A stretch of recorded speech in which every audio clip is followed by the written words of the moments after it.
Hi, and welcome. You're listening to the X22 Report. My name is Dave, and this is episode 1107B, and today's date is October 21st, 2016, and the title of the episode is U.S. Government Enters the Dark Cyber Realm, Begun the Cyber War It Has.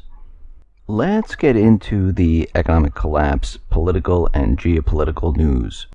Now, we've been hearing a lot about Obamacare, how it can be fixed, and all we have to do is let Obama fix it, let other people fix it. We just need to rework it a little bit. But you have to remember, when this was going to be passed, they told us how great it was going to be, how everyone was going to get insurance. I mean, they planned it out, they've done their research, they implemented it, they put penalties on people, they bribed and blackmailed the judge to say the penalties were constitutional. Then that judge left for 2 weeks, where reporters couldn't get in touch with him. And now we see Obamacare as a disaster. I know they're trying to cover it up, saying, no, it's not a disaster, it's fine. I know with the premiums going up, they're saying, well, this is just a small adjustment. Well, a small adjustment is like 2-3%. Something that goes up 30, 50, 60, 90%, it's not a small adjustment. And we know why they have to make the adjustment. Think about it. When they created Obamacare, remember, the insurance companies wrote the bill. Most likely they're sitting around a table and the insurance company said, listen, and if you know how insurance works, they need a huge number of people to be in the pool for it to work. And they need, if you're dealing with health insurance, you need healthy people in there that aren't going to use the insurance, so they can pay for the sicker people. So what they said, listen, the only way this is going to work is that everyone needs to be in. And how do you get everyone in? Because if you leave it up to the people and they say, oh, I don't really want health insurance, I can't afford it, so I'm not going to go into Obamacare. This won't work because we won't have the pool of people. And this is why they came up with the penalty, because they had to force you into it. They needed a mechanism to force people into the pool. Now, what happened was, people said, I really don't care because I can't afford this health insurance. It's too expensive. I won't be able to eat. Because at the same time this was all happening, what was happening? People were losing their jobs. So, people rather take the penalty. It's a lot cheaper. Especially if you're making less and less money. And then all of a sudden the insurance companies say, okay, we can't continually pay out like this. So we're going to have to raise the premiums to cover our losses of what's going on here, because we don't have the pool of people. And this is why they started out 5%, 10%.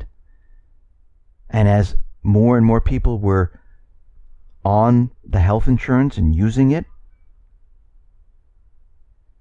they had to pay more, because if you're a person that has cancer or some other type of disease, you hit that deductible very, very quickly, compared to a person who is much younger, who is in pretty good health, will never meet the $5,000 or $10,000 deductible.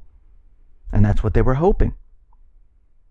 And this is why Obama was out there calling for people, the younger people, to come on in. The government will subsidize you. Because this way the insurance companies would be happy. I mean, they don't care where the money comes from the people, from the government. It makes no difference.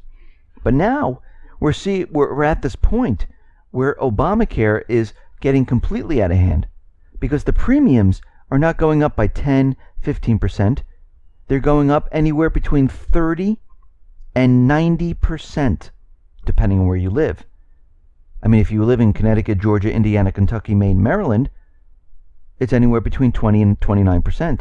If you live in Alabama, Delaware, Hawaii, Kansas, Mississippi, Texas, it's anywhere between 30 and 49%. Arizona, Illinois, Montana, Oklahoma, Pennsylvania, Tennessee, between 50 and 92%. New Mexico is 93%. Think about this. And of course, Obama is out there. He calls this the transition, because insurers aggressively priced too low. Well, of course they did, because their projections on the number of people that were going to be in this pool was much, much higher. It's not even close. This is why there is a problem. Because people were not getting a benefit. It was written to benefit the insurance company and to benefit the government. And when you do something that doesn't benefit the people are going to speak out in all different ways. And one of the ways is, we're not going to purchase this. And that's how you know you have a bad product. It's that simple. And talking about bad products, let's talk about the TTIP and CETA. CETA is the same thing, but from Canada. It's the backup plan if TTIP doesn't go through. Well, guess what? Canada's trade minister walked out of talks to finalize a trade pact with the European Union, saying that we cannot complete this deal. And we might as well go home because it doesn't look like the people want this. And the people don't want this because a lot of the information was leaked out, and they realize, again, it is not a benefit to the people. It's a benefit to the corporations. It's a benefit to the central banks. It's a benefit to those at the top. Again, another bad product. People are starting to realize and understand what is going on, and they're speaking out. And one way is to say, you know what, we're just not taking it. So when this war comes up, if millions of people say, you know something, we decided we don't want to go to war. The military says, nope. The people say, nope. Instead, we decided that we were going to change our governments, get rid of the central bank, and restart the system the way the people want it, not the way the elite want it, not the way the central bankers want it. Now, we need everyone together to do this, because if we can't do it, then it will not happen. But we can see right now, this is what governments, central banks are worried about. And this is why they've been spying on people. And especially here in the United States, and don't get me wrong, other countries are doing the same thing. But we can see right now that here in the United States, there's a report out there called the Perpetual Lineup, Unregulated Police Face Recognition in America. And they're looking at this, and they're saying that the United States is, with their different agencies, they are scanning everyone's face and putting their face into a database. And there are hundreds of millions of people in this database. And they're taking it from driver's license, they're taking it from pedestrians just walking around in malls, in the streets. And we can see right now that they did not get permission from the people. And this is a big problem. It's a violation of our rights. We have not committed a crime, but they're putting us in a database because they want to make it easier to track and figure out who is a threat to their authority. This is why this is really going on. They're not looking for the Islamic State. They're not looking for Al-Qaeda. They're not looking for Al-Nusra. They're looking at those people who object to what the central bank and what the government is doing. And they're tracking those people because they're very worried that they might do something to remove them from their positions. And this is why they have the scanning of emails, the scanning of your social media, the scanning of tweets, the scanning of texts, tracking every single person. And it's also used to blackmail. So we can see right now, they are afraid of the people. And we all need to get together, join hands, and go after the real enemy. that is an out-of-control government with a controlling central bank. Now, the U.S., they are putting the pedal to the metal right now, and they're full throttle forward here in provoking war. Because right now we have U.S. Navy warships.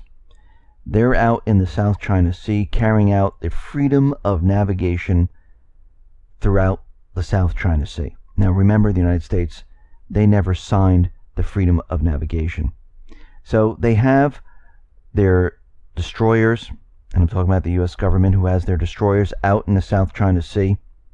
They're sailing through the different islands, the Paracel Island, the Woody Island, which is claimed by China, Taiwan, and Vietnam. And we can see right now the U.S. destroyer also shadowed 3 Chinese vessels. And of course, they said it was all done safely. But we know why this is all being done. This is all being done to provoke China. I mean, look what China did with the Philippines. They had a talk. They allowed the Philippine fishing vessels into this area, and there were no problems. So who is causing the problems in this area? It's the United States. The United States is in this area, which really they have no business being in, because these other countries should be talking to China, not the United States.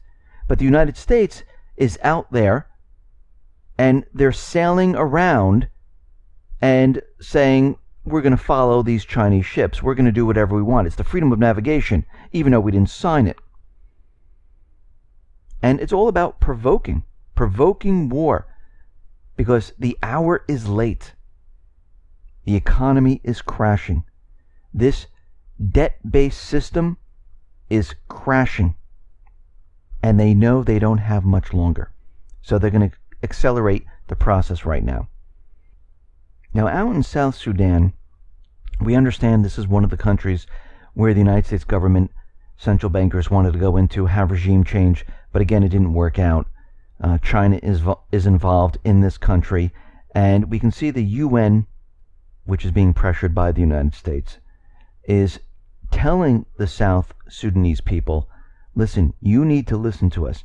You need to take our regional protection force of 4,000, and you need to allow them into your country, or we're going to implement an arms embargo on your country.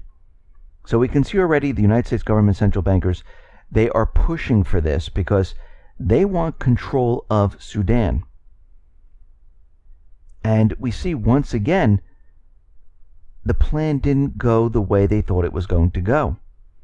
Now, out in Iraq, we know the battle there in Mosul is happening. We know the United States government central bankers are moving the Islamic State out of Mosul. Now, they're moving them to Raqqa. And we can see right now that they're moving them to an area, and Raqqa is a U.S. area where they control that entire town. And we see they're moving them from Mosul to Raqqa. Then from Raqqa, they're going to filter them into Aleppo. And it has become very clear that the U.S. is doing this because Russia is noticing it. Other countries like France, they're noticing that the Islamic State is moving out of Mosul into Syria. They might not know the reasons, but they realize that something is happening. And the decision to be moved to Syria was conditional. The United States said, listen, we will move you to Syria, but you will need to fight in Aleppo. And we can see that this is exactly what is happening. We can see that this was the plan from the beginning. And right now, they're trying to build up a force in Aleppo to fight Syria and Russia. Now, we know that this is not going to work out. Russia and Syria, they have the upper hand. Now, we had an incident in Syria with Turkey. Turkey flew in some of their warplanes into Syrian airspace. They caused a lot of damage. They bombed a lot of infrastructure, killed people. And the Syrian government is saying now that if Turkey flies their warplanes into their airspace once again, those planes will be shot out of the air. I think this is exactly what they want. I think Turkey, NATO, United States, they want a plane to be hit, because this way they can call for war. And we can see right now that, listen, if there's a warplane that is entering the United States, you know the United States would shoot it down. Well, a foreign plane entered their sovereign airspace, and they have every right to shoot it out of the sky. They gave them a warning. They understand that if you fly in here once again, the plane will be shot out of the air. Now, the United States government central bankers, most likely, they will have Turkey fly a plane into this area. And they're hoping that Syria follows through, because at that point, Turkey can invoke Article 5, where NATO then joins in and says, okay, you just struck at NATO, and now we will back Turkey up. We will go into the fight. And I think this is starting to look like this is what they're trying to do. Now, about a week ago, we understand that the U.S. government pointed their finger at Russia for cyber attacking the DNC, the election system, and we understand that Hillary Clinton, during the debates, continually mentioned Russia cyber attacking many, many times, supporting Trump. And we know that as we get closer and closer to these elections, we're going to see probably some more events. And during the elections, if it's not going the way they want, we'll see a much bigger event. But we can see today that something did happen in the United States. The eastern part of the United States was hit with a DDoS attack.